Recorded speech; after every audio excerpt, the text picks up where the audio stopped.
What's up, YouTube? It's your boy Fernandizzo. Got a video here about changing your wheel bearing on a 2015 Mustang GT 50. I think it should be the same for any Mustang. So let me just get down to it. First thing first, obviously you got to take the wheels off. You take the wheels off, you take the lug nuts off. Then you got to take the brakes off. So what I did was I took the actual brake, not just the caliper. I left the caliper on there. I took the bracket off, and I believe that was a 17. Let me see here. I believe that was a 17. Could be an 18. Basically, just take these bolts out from here. Hang your caliper and your bracket. I got some paracord here and some bungee cords holding that sucker up. There's no tension. There are a few things you got to take off. The brake line bracket here, which attaches right there. This bracket has to come off for it to kind of sit against the side, against this swing arm. And I guess that's not swing arm. That's for the suspension springs. And then you had to take this bracket off. I believe that was right here. So that I think was a 10 millimeter on both of these, were 10 millimeters. So then you hang the bracket off, or the brakes off over here. Take the brackets off. Then you get down to taking off this cover, which is kind of the brake dust cover here. I took the brake pads out as well. And then you get down to it. Basically, what you got to do here for taking the whole assembly off, what you got to do is you got to swing this down, and to do that, you got to take this bolt out, which I believe is an 18 millimeter socket. Once you do that, then you take off this bolt against the side here for the for the spring. And I believe that was a 21 millimeter, and that was able to come off fairly easily. What happens is when you take this one off and you loosen this one up, it kind of puts a little bit of tension on this one, and this I believe was an 18 millimeter as well. So that's an 18 millimeter socket. You can pull that out. Basically, if none of these come out, you just got to keep turning them. So I've seen people bang them out. I've seen people bang this one out. I wouldn't, because there's a little bit of tension here and the threads are going to get damaged. So just keep turning this sucker. And I believe that one was 15 millimeters. So you keep turning it. Once this comes off, once this bottom one comes off here on the swing arm, and this one comes off, then you come over here and you loosen this guy up.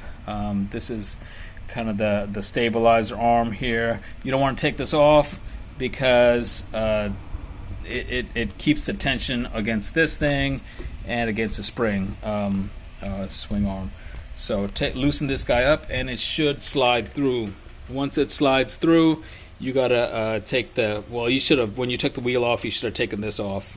This is a new one, obviously, but you may have to put your thumb here and you had to push back, and this whole assembly, the spindle and everything, comes out, and you should be able to just pull this sucker out, pushing this bolt for the actual half shaft. Just push it out, push it in, and then pull this guy out.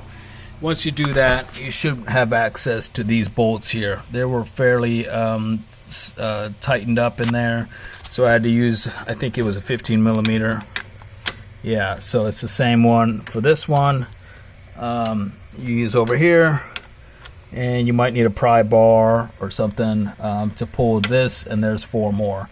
So once you pull that out, you want to grease up this area in here with some, I have some marine grease I put. Where is that sucker? This is really good for anything that'll get in contact with water. So like your wheels, obviously you're going to get in contact with water. So grease up the inside of this, the housing here. grease up the spindle on this sucker that inside there, and then you should be able to just slide it in real easy. Just you may have to manipulate it back and forth, but once that's greased up, you put the new bracket on, then you slide this thing back, and then just put your wheel bearing nut on, just kind of loose, just to keep it on there, and then you've got to tighten everything back up. So right now I'm in the process of tightening everything back up, but put your bolts in here and here. There's a nut that I'm missing right here. I'm gonna find that here. There it is on the ground. So put that nut back on, and then tighten everything up once all the bolts are in. Tighten everything up, and then put your brackets back on. Then obviously put your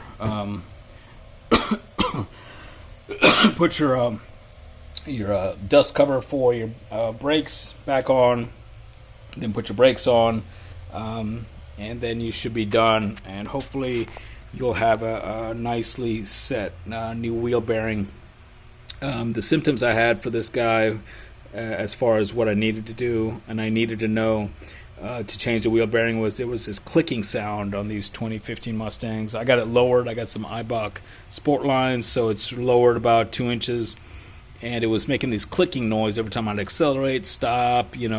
Anytime I'd start going real quick, it would start making a clicking noise, and that's when I knew it was time to change the wheel bearing. So not a difficult job. It just takes a few sockets, 15, an 18, and a 21, and I think the brakes are also an 18.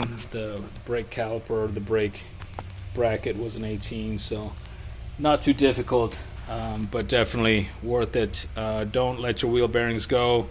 It could cause a major malfunction for you guys and probably get in a wreck. So change those out if you hear any clicking noises, and it's a fairly easy job. So good luck.